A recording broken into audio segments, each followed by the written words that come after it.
A man named Mr. Murray shows his daughter Meg an amazing science trick that leaves her shocked. After this, he asks her if she's ready to meet her baby brother. You ready to meet your new brother? But Meg seems more interested in finding out if he'll love her. Mr. Murray says he will, and he adds that he and his pregnant wife, Mrs. Murray, will also love their wonderful children forever. Shortly after, Mr. and Mrs. Murray give Meg a folded piece of paper with a heart sign. She's told that the heart sign on it is their love for her, but as she opens the paper, she realizes that the painting is gone. As she asks if their love will eventually vanish, Mr. Murray explains to Meg that the heart sign is still on the paper, but it's just hidden. He adds that their love for her will always be there, even though she might not see it. Many years later, Meg still remembers what her dad told her when she was younger. As she heads to the living room, she sees her younger brother Charles reading a book because he hasn't been able to sleep. Meg asks why he didn't come to her room, and he says he knew she'd also come down. He then tells her to make a sandwich for them because he already cooked some milk. I'm cooking milk.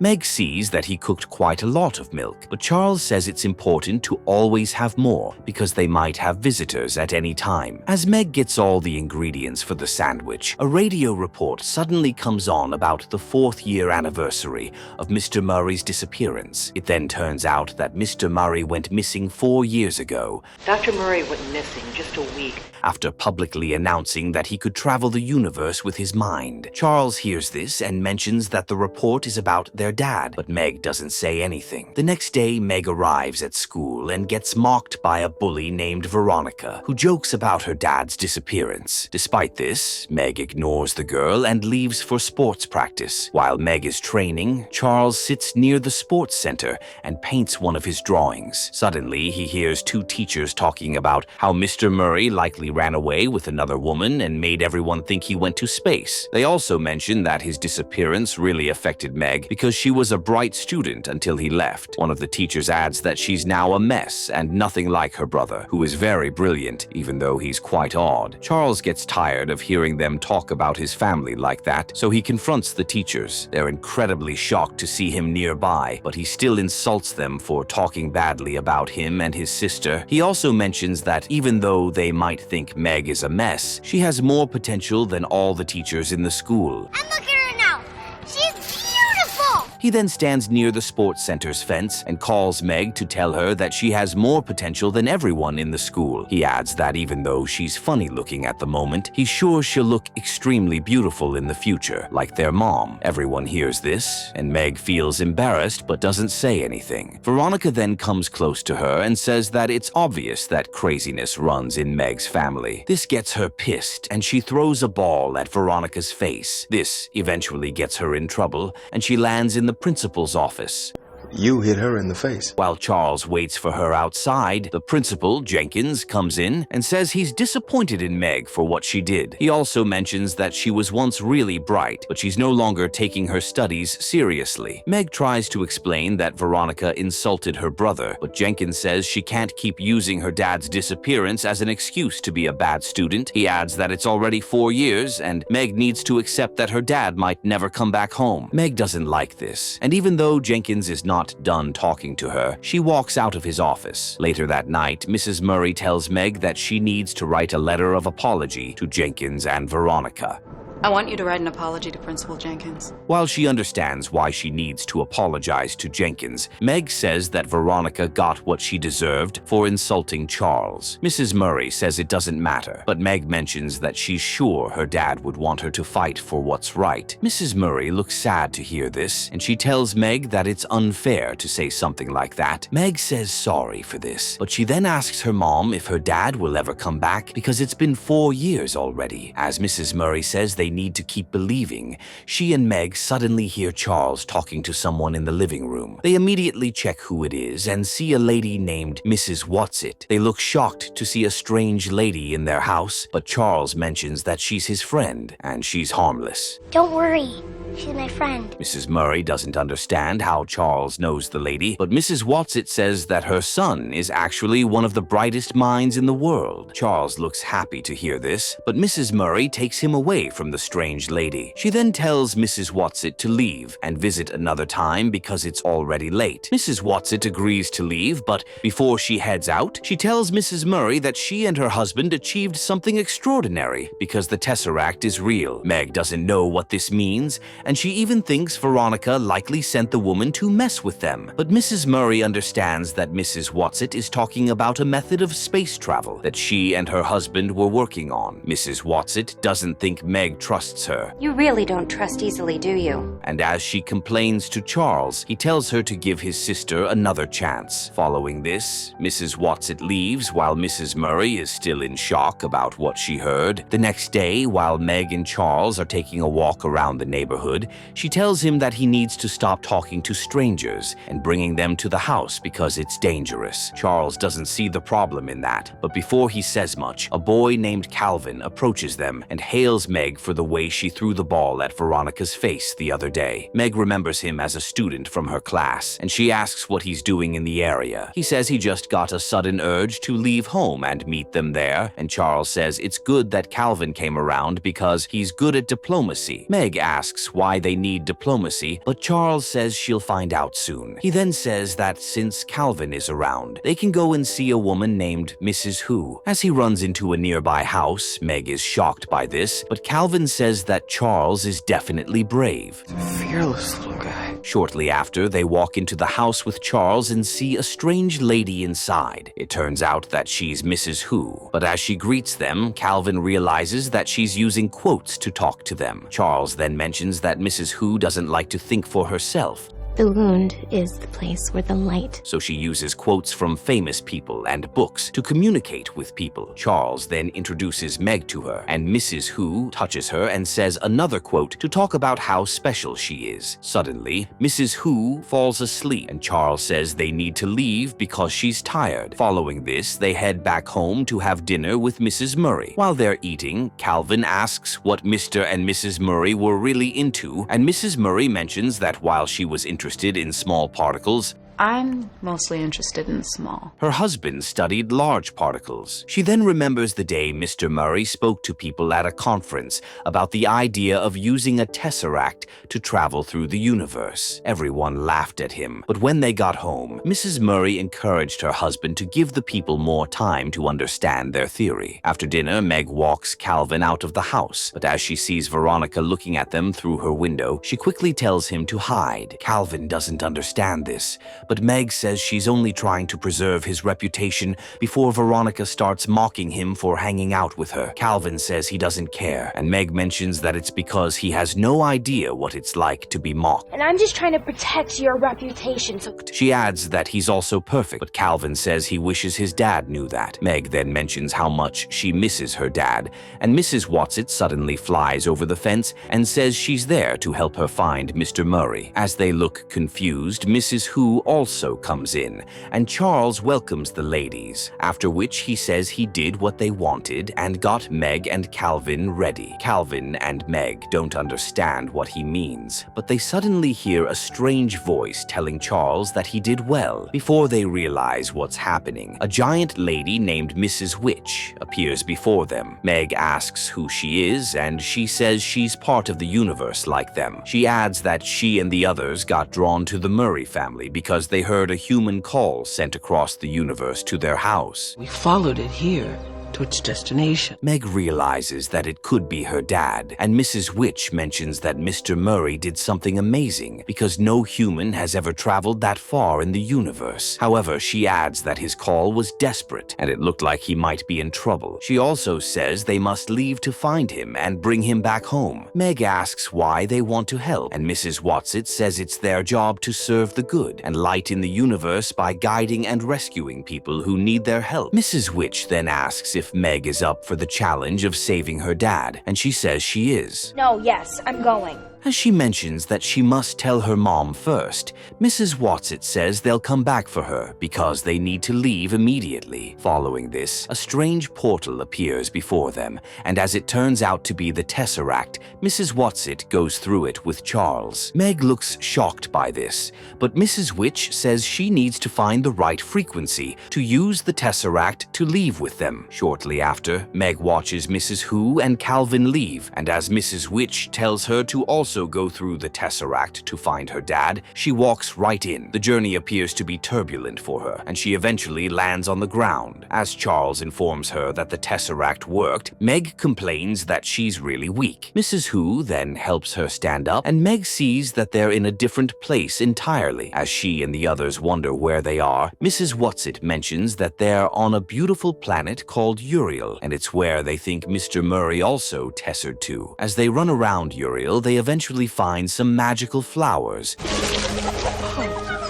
which Mrs. Watson believes might know where Mr. Murray went. She tells Meg to show them a picture of her dad, but she looks confused as to how the flowers will understand her. Mrs. Watson tells her to try it first, and as Meg shows them a picture of her dad, they signal that they've seen him before. As they then lead the group to where they think Mr. Murray went, Mrs. Watson turns into a flying creature and takes the kids to follow the flowers. On their way, they eventually notice a dark planet ahead, and as it scares them, Calvin falls off the flying creature. Luckily, Mrs. Who manages to round up the flowers to save Caleb before he falls badly to the ground. Mrs. Watson also brings Meg and Charles back, and they ask about the dark planet. Mrs. Witch then mentions that the planet is called Camazotz, and it's the home of a purely evil energy called the IT. She adds that it's actively spreading throughout the universe, and they must avoid it at all costs and focus on finding Mr. Murray. Evil that's actively spreading throughout the universe. Meg says they don't know where to look again, but Mrs. Who suggests going to seek the help of a seer. Mrs. Watson says she knows where to find one, and she then gets everyone tessered to a planet called Orion. Meg falls badly again, and she asks Mrs. Witch why she keeps reacting differently to using the Tesseract. Mrs. Witch says that Meg is not fully committing herself to the process, and that she needs to allow herself to merge with the universe anytime she tessers. Mrs. Witch also mentions that Meg is acting like she doesn't want to return as herself. Meg asks what she means, but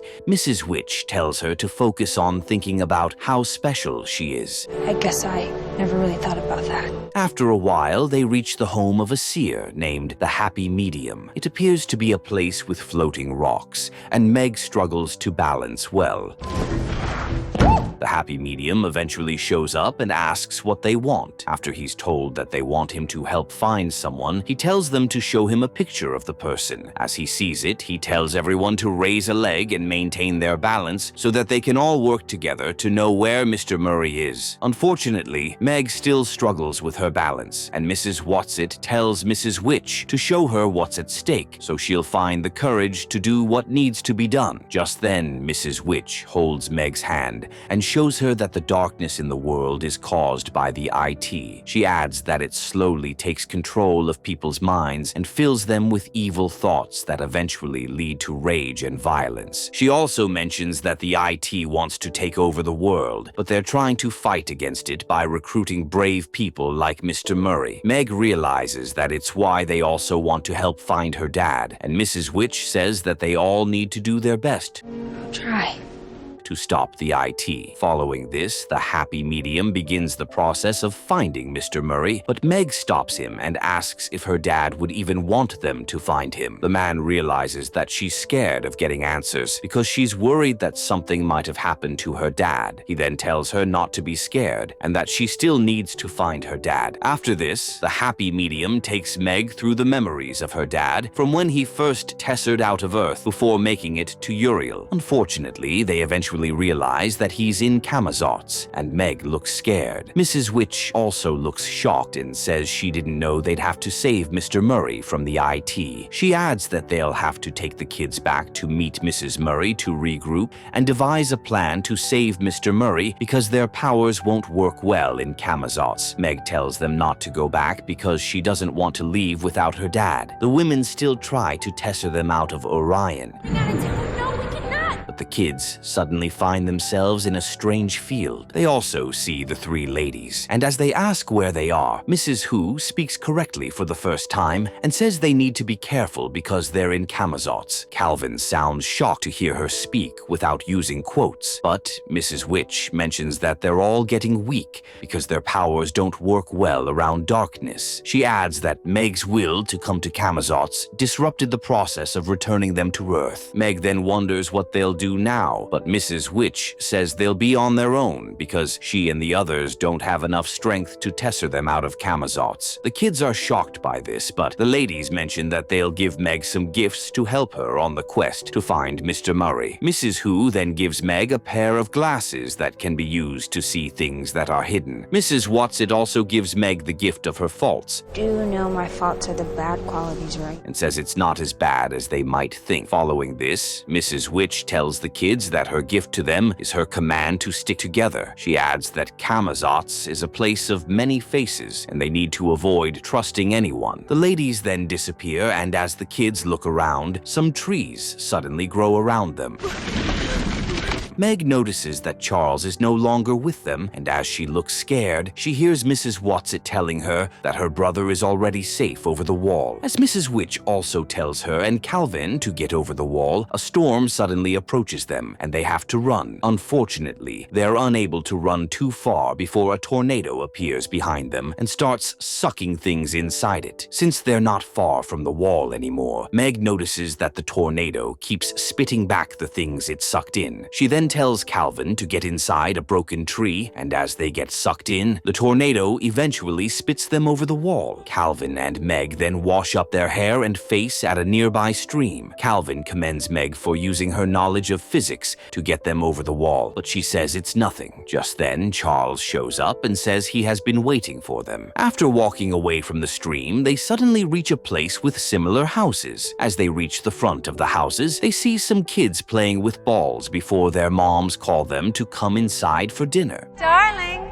time for dinner. All the kids enter their respective houses, but one mother then invites Meg, Calvin, and Charles to come into her house to eat dinner. Even though they're hungry, Meg reminds the others that they can't trust anyone, so they reject the offer. Following this, the houses fold up, and the kids find themselves at a beach with many people. As they look around to see if they can find Mr. Murray, a man named Grid shows up and says he knows them. He then mentions that he knows they're Mr. Murray's children, and he can show them where their father is. The kids don't seem to trust the man, but he sounds friendly and says he'll take them to their father, who he calls a workaholic. Thought you were like me, Charles Wallace. He eventually tells the kids to sit with him, and he then offers them some burgers, which they accept. As Charles eats his burger, he says it's just a pack of sand, but Calvin doesn't understand this because he's eating a perfectly good burger. Interestingly, Charles's burger turns to sand, and Grid says he just passed a test. He then helps the IT possess Charles, who stands up and tells Grid that it's time for him to see his dad. Calvin's burger also turns to sand, and Meg calls Charles back not to follow the stranger, but he says he doesn't care what she thinks. No thanks. As Grid takes him away, Calvin and Meg quickly run after them, but they eventually find themselves in an empty room. Meg tells Charles to stay away from Red, but he tells her to shut up. Shut up, Meg. Yeah, shut up, man. It eventually turns out that Grid is a puppet, and the IT only made him bring the kids into his fort. Charles then calls Meg a problem and tells Grid that it's how she has always been. Calvin tells him not to think like that, but Charles mocks him for always trying to be helpful to prove to himself that he's not a burden to his dad or the world. Meg holds Calvin's hand to comfort him, and he denies what Charles just said. Grid then asks if there's anything he can help with, but as Charles says he has done his part, the puppet gets disabled. Meg tries to remind Charles that they came to find their dad, but he mentions that Mr. Murray is not his dad. He adds that he doesn't understand why Meg still wants to find a man who abandoned her just because he wanted to travel the universe. Sit I can take it from here. Meg doesn't think her dad abandoned her, but Charles says it doesn't matter anymore because he's gone. Meg asks what he means, and Charles repeats that Mr. Murray is gone. Meg doesn't think so, but Charles asks why they haven't seen him yet. Suddenly, she remembers that Mrs. Who's glasses can help her see things that are hidden. As she brings it out and uses it, she sees a secret staircase which leads her to a strange room where her dad is being imprisoned. Mr. Murray can't believe someone found him, but as he sees that it's his daughter, he looks very happy and hugs her. Meg says she has missed him since he left, and he asks how long he was gone. Meg says it's already been 4 years, and Mr. Murray looks disappointed and says he didn't abandon her. You left 4 years ago. He adds that he was trapped in Camazotz and didn't know how to leave. He then asks how Meg found him, and she says she got the call he sent for help through some ladies. She adds that she came with Calvin and Charles. Mr. Murray is shocked to hear that his little boy is around, but Meg says she doesn't know what's wrong with Charles anymore. It has done something to him. As Meg then leaves the secret prison with Mr. Murray, Charles doesn't look happy to see them. Mr. Murray immediately goes to meet his son to ask what's wrong with him, but Charles says that the IT only showed him his true potential. He adds that he can now see the weaknesses of people's souls. As he uses Mr. Murray as an example, he says he can see that his dad doesn't mind abandoning his family to achieve his goals. Mr. Murray sounds shocked to hear this, and he turns to Meg to tell her that he didn't mean to leave her alone for all the years he went missing. Suddenly, Charles says it's time for them to meet the IT. Mr. Murray seems more interested in leaving. Okay, how about you just take me? But Charles suddenly trips them and drags them down a tunnel with a strange force. On the way, Meg passes out, and Mr. Murray begs Charles to take him alone instead. As he calls Charles his son, his voice changes, and the IT mentions that he wants Meg because she's special. You have nothing that we want. He also tries to get Meg drawn into the darkness in her sleep, but Mr. Murray says he won't let that happen. He then looks at Meg and says that since she has brought light to his life again, he might be able to tesser them out of Camazotz. Luckily, he's able to start a tesser, but before he takes her away, Meg wakes up and says she can't leave without her brother. Mr. Murray says he doesn't want to lose both kids, and that Meg has to come with him. She still refuses to go, and as she fights off the tesser, only Mr. Murray and Calvin leave. Suddenly, Meg looks around the tunnel and finds herself in a strange place. She also hears the IT saying her name and praising her for making the right decision to wait behind instead of leaving with her dad. Charles also shows up and says that the IT is happy to see her because he likes her courage. As Meg tries to convince him to let them leave, Charles introduces her to the IT in a weird, entangled form. He then calls it the darkest mind in the world and tells Meg that they could use her on their team. As he asks if she wants to join them, Meg says she's not interested, and someone immediately bumps into her. When she looks up, she sees that it's another girl who looks just like her. Charles then mentions that the girl has been made to act exactly how Meg has always wanted to be. He adds that she'll be popular at school, and everyone will like her. Charles also says Meg doesn't have to return to Earth as herself, and that the IT can send the other girl instead. As he asks if she wants that, Meg angrily rejects the offer and pushes her dark side away. Charles doesn't like this, and he tells Meg to be careful because the IT can also throw her away. He adds that they might not want her anymore, and it's actually a feeling she's already used to. He also mentions that no one likes Meg. No one in school likes you. And even her dad preferred to travel the universe instead of being with her. Suddenly, Meg remembers what Mrs. Watts had said about her faults, so she stands up confidently to tell Charles that she knows she has faults that make her imperfect. She adds that she knows she can be hard to deal with sometimes, but Charles still loves her like that. Charles denies this and says it's not surprising to see people still believing in something as meaningless as love. I love you, Charles Wallace. I love you. Despite this, Meg continues telling Charles to accept that he loves her, and this slowly breaks the IT's hold on him. This gets the IT pissed, and he then attacks her. She eventually passes out, but Charles regains control of his body and goes close to her to wake her up. She doesn't initially wake up, and this scares Charles. Meg, wake up. However, as he starts singing her favorite song, she opens her eyes and sings with him. Shortly after, a bright light appears before them, and the three ladies of light show up behind them. They then tell Meg that she has successfully weakened the IT and given herself and everyone on Earth a chance at not being corrupted by darkness. They also mention that they'll now leave her to be a warrior of Earth like many others. I used my thoughts like you said.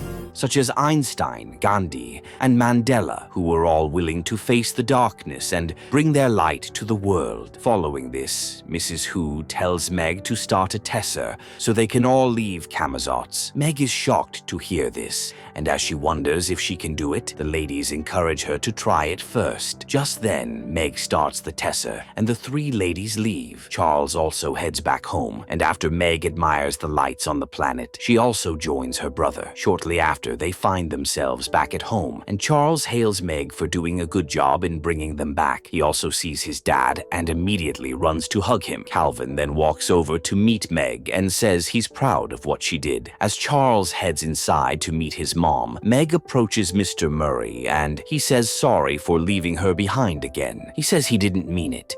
I'm sorry, Meg.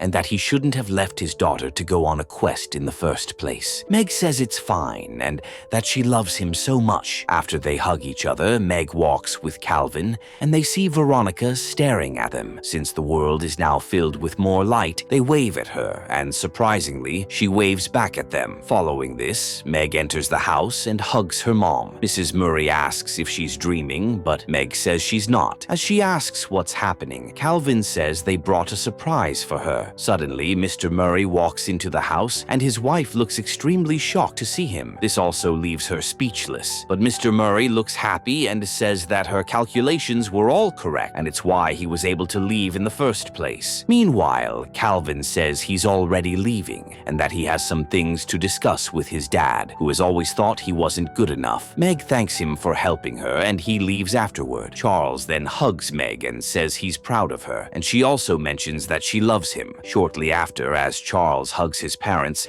Meg looks at the sky and says thank you to the ladies of light for making it possible for her family to be happy again.